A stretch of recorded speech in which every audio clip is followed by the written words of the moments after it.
What's up, sunshine? Hope all is awesome wherever you are in this world. I am pumped to be back with you. Happy Friday Eve. I got your news for this Thursday, February 26th. Let's start today with a story that totally rocks. On this day in 1919, the U.S. made a grand move when President Woodrow Wilson officially designated the Grand Canyon into the National Park System, setting it in stone as one of America's greatest natural treasures. Sculpted by the Colorado River over millions of years, the canyon cuts more than a mile deep and up to 15 miles wide across northern Arizona. Its towering rock layers stack up nearly 2 billion years of Earth's history in a landscape packed with unique plants and wildlife.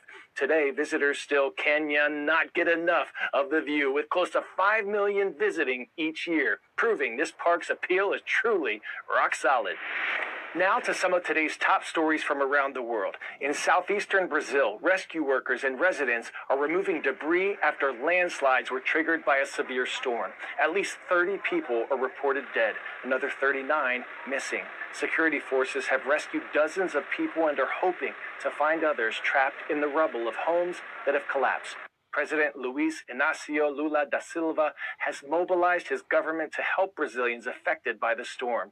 It has done so much damage, it is difficult to get in or out of the hardest hit city. Heavy rains have damaged bridges and roads and flooded neighborhoods, forcing nearly 700 people to abandon their homes. The danger is not over yet. Forecasters say more rain is coming. Local government officials are pleading with people living on hillside areas to leave their homes immediately. If you could chat with an astronaut aboard the International Space Station, what would you ask? Well, one lucky group of students in Canfield, Ohio, actually got this out-of-this-world opportunity. Hilltop Elementary was chosen following a lengthy application process, and students had the chance to talk live with the ISS astronauts as they orbited the Earth. Questions included things like, what's the difference between when you're in space and on Earth? Is there sound in space? And who helps people when they get hurt in space? It was made possible by ARIS, a partnership between NASA and amateur radio organizations that help inspire students around the world to pursue careers in STEM fields. Teachers say the students were even given a follow-up opportunity to pick the astronauts' brains further. We actually already have a private conversation scheduled with an astronaut named John Schaffner. So it's going to be a Google Meet. So we'll actually get more students to get a chance to ask questions to an astronaut. So this is just the beginning. I mean, this really sparked interest in the students. Talk about an interstellar opportunity. Pop quiz hotshot: which computer component temporarily stores the data and programs your device is actively using? CPU, RAM, SSD, or SIM?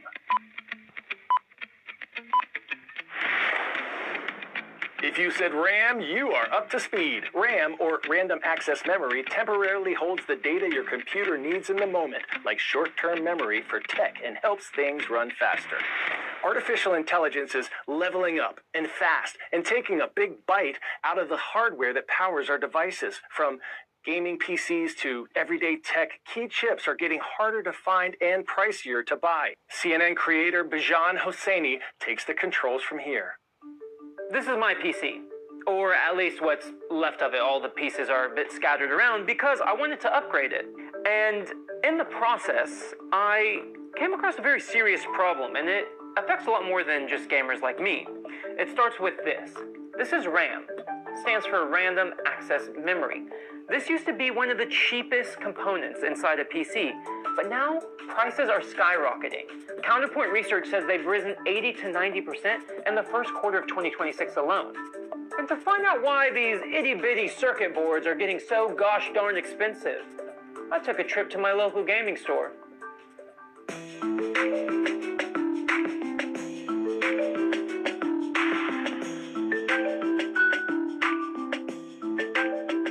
This section here used to be packed. This is the pre-owned section.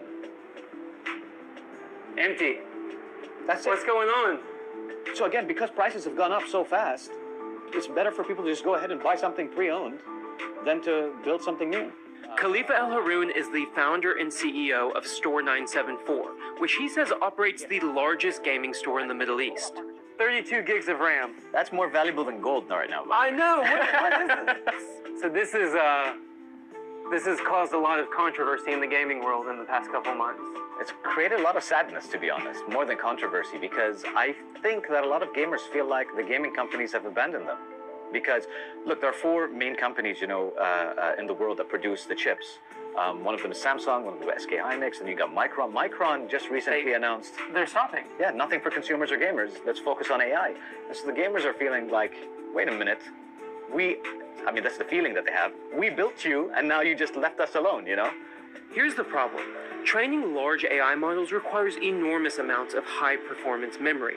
And as tech giants pour billions of dollars into AI infrastructure, these RAM manufacturers are shifting production toward higher-margin chips for data centers. This isn't just about gaming PCs. RAM powers a lot. Phones, TVs, laptops, even medical equipment. Basically anything that's a connected device. Which really means that if RAM prices are going up, so are the products that we use every single day. Artificial intelligence may feel abstract, like a bunch of lines of code, but it runs on very real hardware like this. And as the demand for these components continues to rise, well, it means higher prices for the devices we use every day.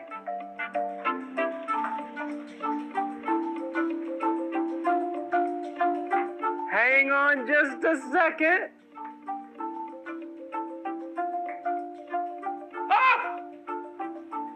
That is job well done. I think we can turn off and go home now.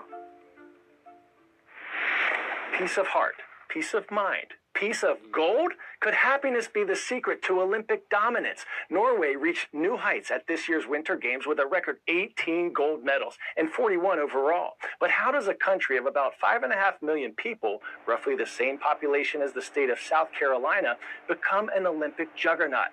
Turns out the decades-long approach might be summed up best by a famous Pink Floyd lyric: "Leave them kids alone." When it comes to their youngest athletes, Norway prioritizes enjoyment and inclusivity over pressure to perform. There's no scorekeeping, no rankings or league standings until the age of 12. And if one athlete under the age of 12 gets a trophy, well, then everyone does. The formula may not come as a surprise when you consider that Norway is consistently ranked as one of the happiest countries in the world. The approach aims to keep kids coming back each season. And officials say that by age 25, 93% of Norwegians have been involved in organized sports. Compare that to here in the United States, where one report found that 70% of young athletes dropped out of organized sports by age 13, largely due to injury or burnout.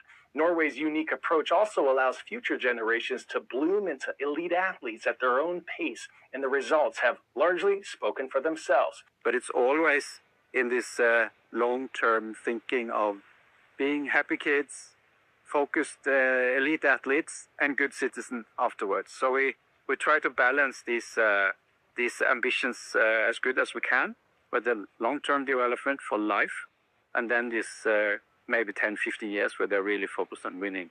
So that's the balance that we do, and we always have this long-term thinking behind when we're doing decisions. But we do not rank the kids. They compete a lot, but we do not rank. So the next day, they start over again. It's not like, you are the right kid or you are not the good kid, because we are really focused on not creating losers. We want to create happy kids. So, what do you think? In formative years, should happiness be prioritized over winning? Could other countries learn from Norway's approach? Have you ever felt the pressure to excel at a sport or activity and that made it less enjoyable? Feel free to hit pause and ruminate and debate.